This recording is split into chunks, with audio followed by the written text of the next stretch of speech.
Invito la Chiesa ad aprire la propria Bibbia nella lettera agli Ebrei, al capitolo 11, e noi leggeremo alcuni versetti da questo testo. Ebrei capitolo 11, dal versetto 23.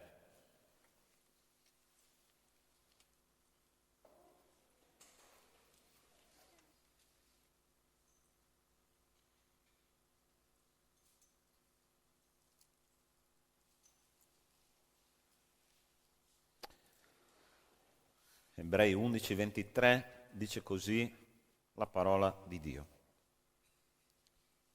Per fede Mosè, quando nacque, fu tenuto nascosto per 3 mesi dai suoi genitori, perché videro che il bambino era bello e non ebbero paura dell'editto del re. Per fede Mosè, fattosi grande, rifiutò di essere chiamato figlio della figlia del faraone, preferendo di essere maltrattato con il popolo di Dio che godere per breve tempo i piaceri del peccato, stimando gli oltraggi di Cristo ricchezza maggiore dei tesori d'Egitto, perché aveva lo sguardo rivolto alla ricompensa. Per fede abbandonò l'Egitto senza temere la collera del re, perché rimase costante come se vedesse colui che è invisibile. Per fede celebrò la Pasqua e fece l'aspersione del sangue affinché lo sterminatore dei primogeniti non toccasse quelli degli israeliti. Per fede passarono attraverso il Mar Rosso come su una terra asciutta, mentre gli egiziani, che tentarono di fare la stessa cosa, furono inghiottiti. Amen.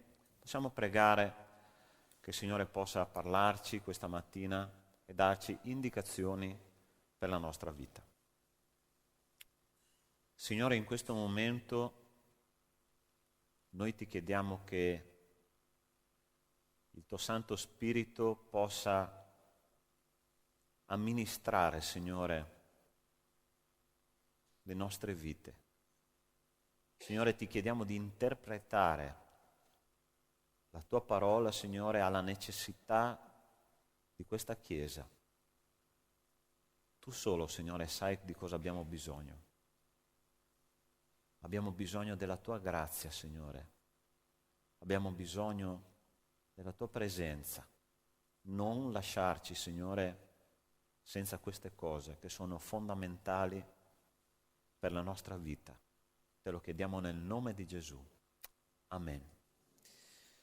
Qual è il confine tra maturità e immaturità? Tra disperazione e speranza? Tra vittoria e sconfitta? No? C'è un limite che veramente ci fa passare da una parte all'altra, no? E io quando leggo la parola di Dio cerco di immedesimarmi, no? Nella storia degli uomini, specialmente mi piacciono molto le storie, mi piace la teologia, ma principalmente le storie di uomini, dal Vecchio al Nuovo Testamento, no? Perché la parola di Dio è una cosa che salta fuori dalla parola di Dio, è che tutti questi uomini che hanno vissuto storie di vita straordinarie erano uomini uguali, identici a noi. Non erano dei super uomini, no? Tutte le epoche hanno bisogno di supereroi.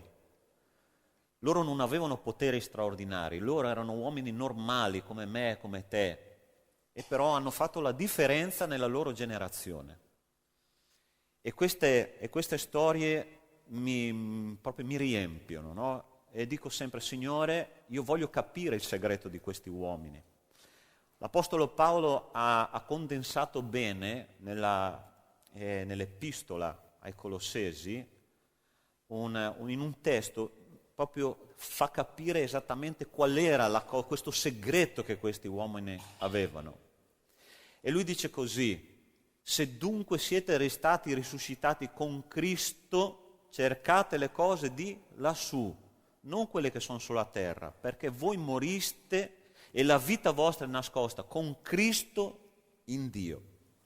Quindi l'Apostolo Paolo ci ha dato la ricetta, no? Dovete cercare le cose di lassù, dovete cercare le cose non di questa terra che periscono, ma le cose che riguardano il regno dei cieli, le cose che riguardano l'eternità. Ma il mio problema rimane, sapete perché? E io chiedo al Signore come devo cercare? Ci sarà pure un metodo, no? Ci sarà pure una indicazione di come io devo cercare le cose di lassù. E questo testo biblico che io ho letto di Mosè mi ha veramente colpito e mi ha dato la ricetta, mi ha dato la direttiva per la mia vita per lasciare le cose di questa terra e cominciare a cercare veramente le cose del cielo. Questo farà la differenza nelle nostre vite, questo farà la differenza tra una vita cristiana matura e una vita cristiana immatura, una vita vittoriosa e una vita invece che perde, che continua a vivere le cose di questo mondo. Questi uomini di Dio come Mosè hanno fatto delle scelte ben precise nella loro vita e questo ha fatto veramente la differenza. Pochi versetti che però ci fanno capire tante cose di come bisogna vivere la vita cristiana. E cominciamo dal versetto 23 che dice: per fede Mosè quando nacque fu tenuto nascosto per 3 mesi dai suoi genitori, perché videro che il bambino era bello e non ebbero paura del decreto, alcune versioni dicono, o dell'editto del re. Allora c'era una situazione in Egitto. Il popolo di Israele stava crescendo a dismisura e il re, cioè il faraone, aveva decretato la morte di tutti i primogeniti, la morte di tutti i bambini maschi ebrei, perché loro avevano paura che il popolo diventasse troppo potente. Ma la cosa interessante è che questa famiglia ha fatto una scelta contro il decreto del re. Ha preso questo bambino, in qualche modo loro hanno visto che questo bambino era un bambino bello. In un altro testo biblico in Atti, capitolo 7, dice la parola di Dio che Dio vedeva quel bambino bello. Okay? E questo sentimento che era di Dio è passato attraverso i genitori e loro hanno fatto una scelta contro i decreti dell'uomo più potente della terra. Io non so se sono stati fatti dei decreti nella tua vita, ma nella mia vita sono stati fatti tanti decreti.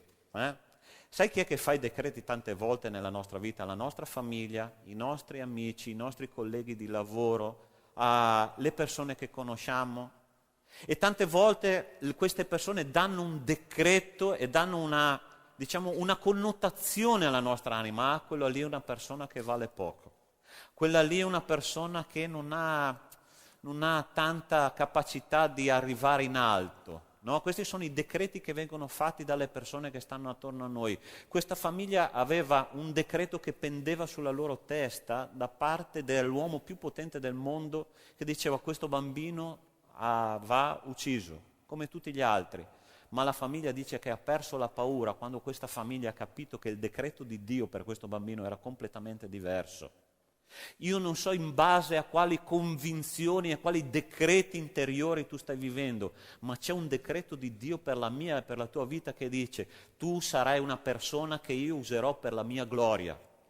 Come Mosè è stato. Questo bambino che era uguale agli altri per tutti gli occhi umani, Dio l'ha guardato e ha detto: questo bambino sarà per la mia gloria. La tua vita, fratello mio, è per la gloria di Dio. Non lasciarti usare, non lasciare che questi decreti che sono stati fatti sulla tua vita, dalla vita stessa, dai tuoi genitori, dalle persone intorno a te che hanno detto: questo non vale nulla, non farti influenzare da questo, perché Dio ha un piano speciale per te. Sai come si fa a lasciare questa terra e guardare per le cose dell'eternità? Comincia a credere quello che Dio ha in serbo per te. Perché il mondo fa tanti decreti, cari miei, e se noi continuiamo ad ascoltare quello che c'è nella nostra testa a riguardo della nostra vita stessa, noi saremmo morti spiritualmente, psicologicamente, emozionalmente. Ma Dio dice: io ho un programma speciale per la tua vita. E io, gente, quando vedo la storia, mi entusiasmo. Io vorrei fare, no? Andare in in una stamperia e stampare il poster dei 12 apostoli, metterlo nella mia camera e fare un fan club degli apostoli. Perché sono i miei eroi, gente. Perché loro erano delle persone di una umiltà e di una semplicità, pescatori, agricoltori, gente con poca preparazione. E oggi, quando noi ci prepariamo, no? Ho sentito una teoria ieri, abbiamo fatto una bella comunione con i fratelli della Lode, no? E c'è stato qualcuno che mi ha detto: pastore, ma è necessario che un pastore sia preparato in teologia? Adesso devo dare una risposta equilibrata, ho detto. Ma quando io comincio a leggere la parola di Dio, gente, quando comincio a vedere la vita di straordinaria di queste persone, dico: ma i 12 apostoli avevano una preparazione in teologia, dottorato allo Spurgeon College di inglese? Perché Gesù gli ha detto, gli ha presi intorno a sé l'ultima sera. Ti ricordi quando erano radunati nell'ultima cena questi 12 apostoli? Ancora continuavano a litigare, ancora continuavano a fare gli sbruffoni. Pietro cominciava a dire: ah Signore, ma io non permetterò mai che ti succeda questo. C'erano ancora problemi poco prima che Gesù morisse, e il Signore stava consegnando la responsabilità della Chiesa a chi? A questi 12 che volevano l'attenzione su di sé. E dico: Signore, ma come mai quelle persone che non erano preparate, come mai quelle persone che erano delle persone semplici hanno cambiato il mondo? Sai perché? Perché loro avevano lasciato i decreti che il mondo aveva fatto su di loro e avevano cominciato a credere alle parole di Gesù. C'è un libro meraviglioso che è scritto qua. Ok? Io mi ricordo nella mia chiesa di origine, mi divertivo tutte le domeniche arrivare in chiesa e c'era un banco là appena sulla sinistra, appena entrati, dove man mano che le settimane passavano la pila delle Bibbie aumentava, no? Io dico: gente, ma come mai la Bibbia è la cosa più importante per noi? Perché qua ci sono i decreti di Dio per la nostra vita e rimane in chiesa fin da una domenica all'altra? Io stamattina mia moglie ha preso la Bibbia da un posto nella macchina, l'ha spostata di là, ho detto: la mia Bibbia. Sono andato in tilt. Io vivo con la Bibbia, fratelli, come se fosse la coperta di Linus. Linus ha sempre la coperta in spalla, se la porta dappertutto. Se io non ho la mia Bibbia, io vado in tilt. Io non so, fratelli, perché noi continuiamo a credere nei decreti che il mondo fa per noi. Sapete perché? La Claudia mi ha detto una cosa interessante l'altro ieri, mi ha detto: perché noi non rinnoviamo la nostra mente con i decreti di Dio. Quanto è preziosa questa parola. Quando Dio ha detto: questo ragazzino è molto più bello di tutti gli altri bambini che ci sono intorno, io ho un programma per lui, Dio ha un programma per te. La sua parola lo dice chiaramente, ma se tu continui a credere alle bugie del diavolo, la tua mente continuerà a dire: io non ho niente a che fare col Signore, e tu continuerai a cercare le cose di questa terra e tu non vedrai le cose del cielo, e ovviamente il diavolo farà un gioco con la tua vita. Qual è il primo modo per lasciare questa terra e cominciare a vivere l'eternità oggi, a cominciare a cercare le cose di lassù? Comincia a credere nei decreti che Dio ha lasciato nella sua parola per la tua vita. Versetto 24: per fede Mosè, fattosi grande, rifiutò di essere chiamato figlio della figlia di Faraone, preferendo di essere maltrattato con il popolo di Dio che godere per un breve tempo i piaceri del peccato, stimando gli oltraggi di Cristo ricchezza maggiore dei tesori dell'Egitto, perché aveva lo sguardo rivolto alla ricompensa. Allora prova a analizzare la vita di Mosè. 40 anni lui viene raccolto dalla figlia di Faraone, ok? E lui comincia a crescere dove? Nella casa del Faraone, no? Lui era probabilmente destinato a essere il successore del Faraone, a sedere sul trono d'Egitto, cioè il regno più importante, più ricco e più famoso del mondo.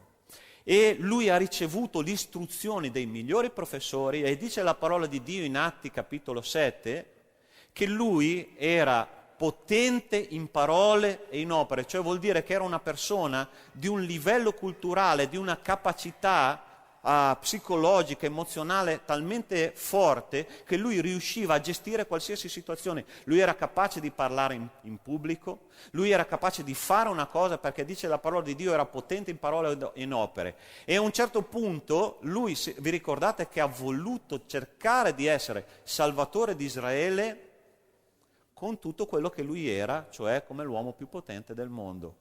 E sapete cosa ha lasciato dietro di sé? Un omicidio, e il popolo lo ha rifiutato. Allora Dio l'ha preso, no? L'ha preso e ha cominciato a trasformarlo. Intanto gli ha dato 40 anni di deserto e Dio gli ha fatto fare il pastore di pecore per 40 anni. E dopo 80 anni della sua vita Dio ha detto: adesso è il momento. Perché sembra che questo testo biblico che lui ha scelto di lasciare questa terra dall'oggi al domani, no? Ma lui ha scelto dopo 80 anni, ma la storia non è finita, perché a un certo punto lui 80 anni mentre sta pascolando un gregge che neanche era suo, ok, ma era di suo suocero, quindi non aveva più niente, il Signore gli si presenta dove? Dentro un roveto ardente, no? Dentro due rami secchi, e c'è un fuoco lì. Ha detto Mosè: adesso vado a vedere che cosa c'è lì. E Dio comincia a parlare con Mosè in questo roveto ardente. Sapete il messaggio che ha ricevuto Mosè in quel momento lì? Il messaggio è stato: Mosè, tu sei quel roveto lì, secco, senza frutto e buono soltanto a essere bruciato, ma se io sono dentro di te io posso fare la differenza. In quel momento lui è andato in una crisi. Io so che stamattina ci sono persone che Dio sta chiamando e sta dicendo: tu sei un roveto, sei un ramo secco, perché se tu continui sulla tua strada, tu gusterai la morte senza avermi conosciuto, ma c'è una differenza, che io voglio bruciare dentro di te, io voglio riempire la tua vita, io voglio che questa vita faccia la differenza in mezzo agli altri, io voglio farti sperimentare una cosa che mai tu hai sperimentato, la pienezza dello Spirito Santo.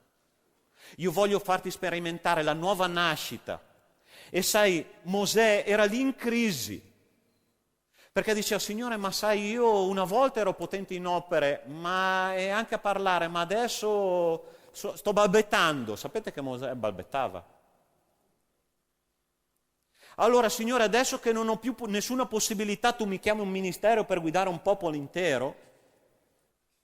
E il Signore ha detto: adesso è il momento buono, perché il massimo della tua debolezza è il massimo della mia potenza. Io posso fare una cosa straordinaria attraverso la tua vita. Come si fa a lasciare questa vita e cominciare a vivere l'eternità?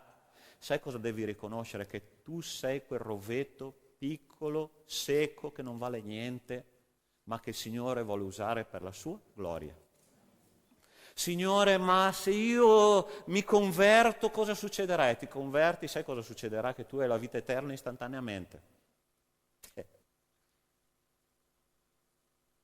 Io non so perché tante persone tra di noi hanno paura di consegnare la propria vita a Gesù, ma tu lo sai che Gesù ha dato la vita per te. E quando Mosè ha capito questo, ha detto: lui ha stimato le sofferenze di Cristo maggiori delle ricchezze di Egitto. Sai come tu farai a cominciare a vivere l'eternità oggi? Tu devi lasciare da parte le cose di questo mondo e cominciare a vedere le ricchezze che Cristo ti darà in futuro.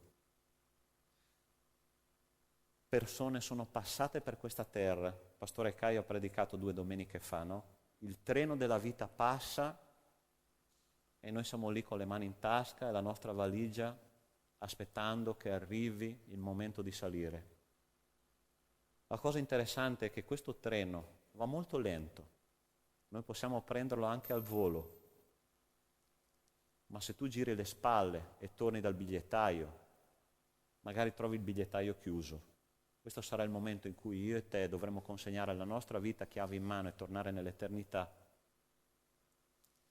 Hai mai pensato al momento della tua morte? Io non so se una questione che ho superato i 50, perché a volte mi sento ancora un ragazzino di 18, ma a volte quando comincio a fare le camminate con mia moglie, no, l'intorno alla sera per far calare un po' la pancia, dico però Signore, ma ai 50 anni comincio a sentirli. Ieri avevo 18 anni, oggi ne ho 50, domani forse ho consegnato la mia vita nelle tue mani. Sarà che ho fatto tutto quello che è necessario per portare gloria al tuo nome e vivere l'eternità oggi. Il Signore è qua oggi, caro mio. Ti sta mostrando un rovetto ardente e dice: vuoi che io bruci dentro di te tutto quello che ti fa male? Sono qua per farlo, ma sta a te consegnarmi la tua vita, chiavi in mano. Mosè ha lasciato tutto per seguire il Signore, ha considerato le ricchezze dell'Egitto come una perdita e le ricchezze delle sofferenze di Cristo come un guadagno. Per fede celebrò la Pasqua e fece l'aspersione del sangue affinché lo sterminatore dei primogeniti non toccasse quelli degli israeliti. Allora ti voglio fare la domanda, perché tu possa ragionare sulla tua vita. Qual è la differenza tra vedere un miracolo e vivere un miracolo? Tu partecipi della Chiesa, no? Ci sono alcune denominazioni che dicono: facciamo delle riunioni di milioni di persone. Avete visto non so se avete visto su Facebook, in Nigeria, milioni di persone che ascoltano questi predicatori itineranti, che tutto quello che loro predicano è guarigione, tutti guariscono, no? Cosa interessante che io trovo nella parola di Dio è che i miracoli che Gesù faceva, più che aprire il cuore delle persone, lo induriva. Ti sei mai accorto di questo? Appena Gesù faceva un miracolo, cosa cominciavano a fare i farisei? A criticare. Vero o no? Leggi lo stesso Vangelo che leggo io, sì? Ok? Perciò i miracoli non risvegliano la spiritualità di nessuno. I miracoli fanno bene alla persona che Dio ha scelto con cui quel miracolo deve essere fatto. Risveglia lo spirito della persona interessata e anche di alcuni altri intorno sensibili alla parola di Dio. Sapete cosa ha fatto Mosè quella sera? Lui ha assistito al miracolo della salvezza. Provate a immaginare quella notte, no, in cui Dio ha scelto che Israele doveva essere salvato. E lui gli ha chiesto una cosa un po' strana, no? Gli ha detto: uccidi un agnello, metti il sangue sugli stipiti delle porte e lascia che lo sterminatore passi e tu vedrai la mattina che voi sarete salvi e queste persone, tutti gli egiziani primogeniti, saranno morti. E cosa è successo? Loro hanno vissuto un miracolo, personalmente. Allora, tu vuoi vivere un miracolo nella tua vita? La prima cosa che tu devi fare è credere che il sangue di Cristo è stato versato per la tua salvezza. Il sangue di Cristo è potente da cancellare ogni peccato. Il sangue di Cristo è potente da sceglierti per fare un'opera speciale in questo mondo, perché sangue è vita e il sangue di Cristo è vita eterna. Allora vi faccio un'altra domanda: questo popolo meritava vita eterna? Litigioso, critiche a tutta birra durante 40 anni, meritava la salvezza, meritava lo spargimento del sangue? Non meritava, ma Dio ha detto: spargete questo sangue perché io voglio che quel popolo sia un popolo diverso. Il Signore ha sparso sangue per te e per me affinché la mia vita sia una vita straordinaria e la tua vita sia una vita straordinaria, salva e operante per la sua gloria. E ultimo testo: per fede passarono attraverso il Mar Rosso come su terra asciutta, mentre gli egiziani che tentarono di fare la stessa cosa furono inghiottiti. Ora immaginiamo la situazione. Immaginiamo il popolo degli ebrei. Non so se avete visto qualche volta la spiaggia dove il popolo di Israele si è fermato per attraversare il Mar Rosso, no? Andate su internet e cercate spiaggia di Nuveiba, ok? Nuveiba, se volete poi ve lo scrivo. La cosa interessante è che tu quando arrivi in questa spiaggia, per arrivare in questa spiaggia c'è un piccolissimo canalone di roccia, c'è roccia alta da una parte, roccia alta dall'altra, e questo passaggio è quasi buio, ok? Tu arrivi in fondo a questa spiaggia e davanti a questa spiaggia c'è il mare, ovviamente chiuso. E provate a immaginare la situazione di questo popolo che ha detto il Signore: andate in quella spiaggia specifica, in quel punto specifico, perché io voglio che voi attraversiate il Mar Rosso. State cominciando, dietro c'era il faraone, no? Con tutto il suo esercito. Allora, chiedo, la possibilità umana di riuscita di questo progetto, dov'era? Secondo voi aveva possibilità di riuscita questo progetto di Dio? Loro sono arrivati là e cosa hanno cominciato a fare? Signore, dietro c'è il faraone, destra roccia, sinistra roccia, davanti il Mar Rosso. E il passaggio? E il Signore ha detto: mettete un piede nell'acqua. Ma Signore, ma non so se ti rendi conto, come metti il piede? Metti il piede nell'acqua, comincia a camminare. Questo testo è molto legato a quello di prima. Pietro che esce dalla barca. Pietro, vieni. Ma Signore, ma l'acqua non sostiene il piede. Pietro, vieni, esci dalla barca. Sai cosa stavano facendo, cosa Dio stava facendo con queste persone? Stava cercando di togliere tutte le sicurezze che loro avevano per potergli dare la sicurezza della sua presenza. Allora tu vuoi attraversare il Mar Rosso, vuoi lasciare questa terra, vuoi cominciare a sperare per l'eternità, a vivere per l'eternità, allora tu devi fare una preghiera. Insieme a me, stai attento alla preghiera che io sto facendo. Signore, mandami tanti problemi nella mia vita che non abbia più via d'uscita e che non sia più capace di camminare con le mie gambe. Tu la faresti questa preghiera? No? Ma se dobbiamo andare nell'eternità dobbiamo lasciare pur questa terra, o no? Sì, ce ne sono già tanti, tu dici, né Franca? Ma a volte sapete che è necessario, fratelli, che Dio tolga, c'è un detto brasiliano molto interessante: Dio ha tolto il tappeto da sotto i miei piedi. È così più o meno, Telmo? È così? No, qualcuno ha tolto il tappeto da sotto i miei piedi, e a volte Dio fa questo, no? Perché noi possiamo cominciare a vivere veramente i miracoli di Dio. Allora, come si fa a lasciare questa terra per cominciare a vivere veramente nell'eternità? Questo testo è stato molto chiaro per me, non so per te. Il Signore vuole usare la nostra vita per un miracolo vivente, ma noi dobbiamo dargli la disposizione del cuore affinché Lui possa cominciare a riempire la nostra anima e il nostro cuore. Hai capito la parola di Dio stamattina? Hai sentito che il Signore ti stava parlando? Forse tu non stai sentendo più da tanto tempo quella ardore dentro di te per le cose di Dio, no? Stamattina il Signore vuole restaurare questo ardore. Lui vuole darti una nuova motivazione.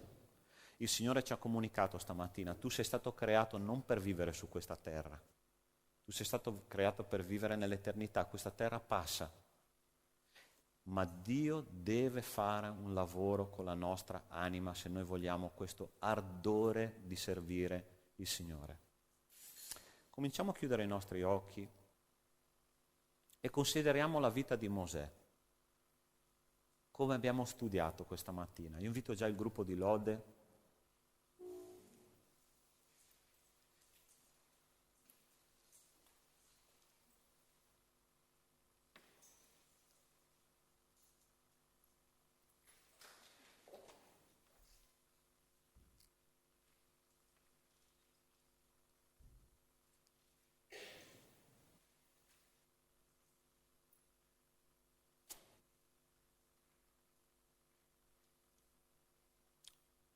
Signore è in mezzo a noi.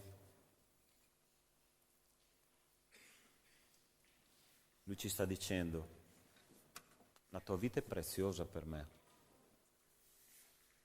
Non so quali sono le tue convinzioni interiori, non so cosa tu pensi di te stesso, ma Dio ha decretato che la tua vita è una vita preziosa. Lui vuole che non solo che tu veda i miracoli nella vita degli altri, lui vuole che tu viva un miracolo. Ma il miracolo presuppone che ci sia un'impossibilità umana. Signore, non riesco da sola. È il momento buono che Dio farà una cosa straordinaria dentro di noi. Mosè ha scelto di lasciare le ricchezze dell'Egitto e ha scelto la sofferenza di Cristo. Mosè ha scelto la salvezza e ha lasciato la morte dietro le spalle. La vita eterna, cari miei, comincia con lasciare qualcosa su questa terra. E se tu sei venuto qua stamattina e hai sentito che il Signore vuole fare qualcosa di diverso con te, che vuole ridarti quell'entusiasmo, quella gioia di lavorare per la sua causa, tu hai delle capacità che il Signore ti ha dato. Non lasciare il tuo dono, la tua capacità chiusa in un cassetto per le cose di questa terra che perisce. Noi siamo cittadini del cielo, siamo in cammino per l'eternità. Cosa presenterai al Signore quando tu sarai là? Il Signore quel giorno ti chiederà: figlio mio, come hai investito i miei talenti? Sarà lì il momento della verità. Vuoi che la tua vita sia un inno di gloria al Signore? Vuoi investire i tuoi talenti? Vuoi sentire di nuovo quella spinta, quella gioia, quell'amore per le cose di Dio che ormai non senti più da tanto tempo?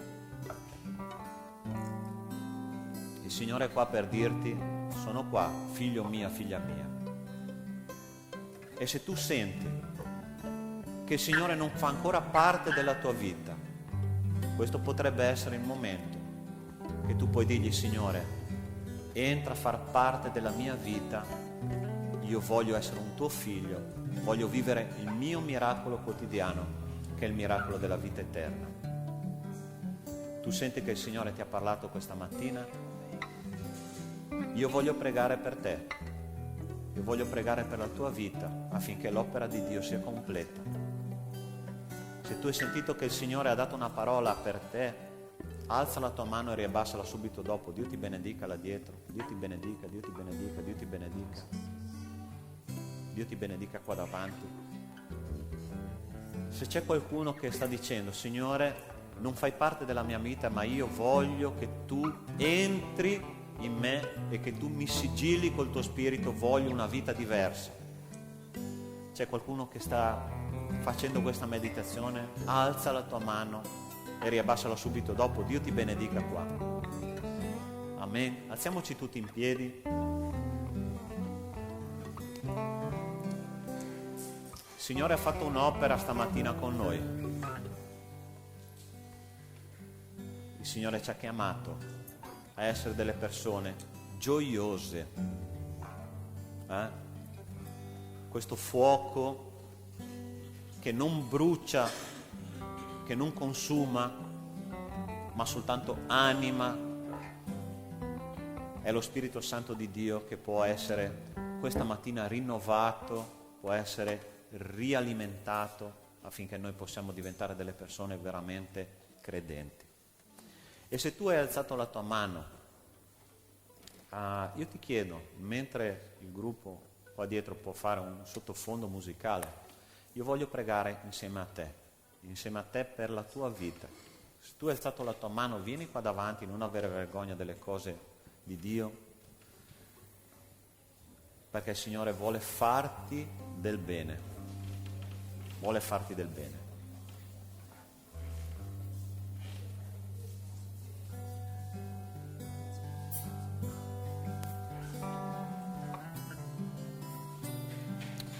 Ci sono alcuni fratelli che vogliono pregare insieme a noi, imponendo le mani, per favore, qualcuno che sente che vuole benedire queste persone che hanno preso una decisione, per favore, tu che sei un fratello della Chiesa, per favore vieni qua, sostieni questo momento in un modo spirituale, metti le tue mani, appoggia le tue mani, incoraggia, dai un abbraccio e preghiamo insieme, perché il Signore ha un grande progetto per questa mattina.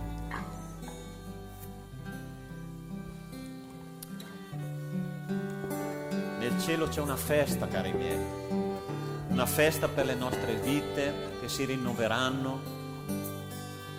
Prendi il tuo bastone in mano, perché come Mosè ha fatto, era un pastore, ha preso il suo bastone in mano e ha cominciato a lavorare per il Signore. Dio ti ha dato un'autorità, Dio ti ha dato delle capacità, Dio ti ha dato dei doni speciali, preziosi, unici, perché tu possa servire nell'opera e nel regno del Signore. E questa mattina noi siamo qua per chiedergli che la tua vita sia un impatto per quelli che sono vicino a te. Il Signore ha qualcosa per te di speciale. Signore, in questo momento, nel nome di Gesù, nel mondo spirituale, noi dichiariamo che i tuoi decreti, Signore, sono molto più alti, molto più potenti, molto più forti, sono eterni, Signore, e dichiariamo la sconfitta del nemico nel nome di Gesù. Chi è legato, Signore, da potenze del male, noi dichiariamo sconfitta e la caduta di queste catene nel nome di Gesù. E noi ti chiediamo, Signore, che queste vite siano una raffigurazione, Signore, della tua persona in questa terra. Signore, che queste persone siano usate per la tua gloria, che siano usate, Signore, attraverso la tua grazia, riempite del tuo Spirito, e che la potenza e l'unzione dello Spirito Santo scenda su di loro e che faccia di loro, Signore, degli strumenti per onorarti. Signore, vite semplici ma consacrate per la tua opera. Signore, che queste anime siano spezzate, Signore, dalla tua grazia e dal tuo amore, e che noi possiamo uscire di qua stamattina, Signore, veramente trasformati dalla tua mano. Oggi, Signore, è un giorno di salvezza, oggi è un giorno di maturità, oggi è un giorno di libertà, Signore. E grazie perché tu hai stabilito e decretato questo attraverso la croce di Cristo, nel tuo santo nome. Amen. Amen. Tu che sei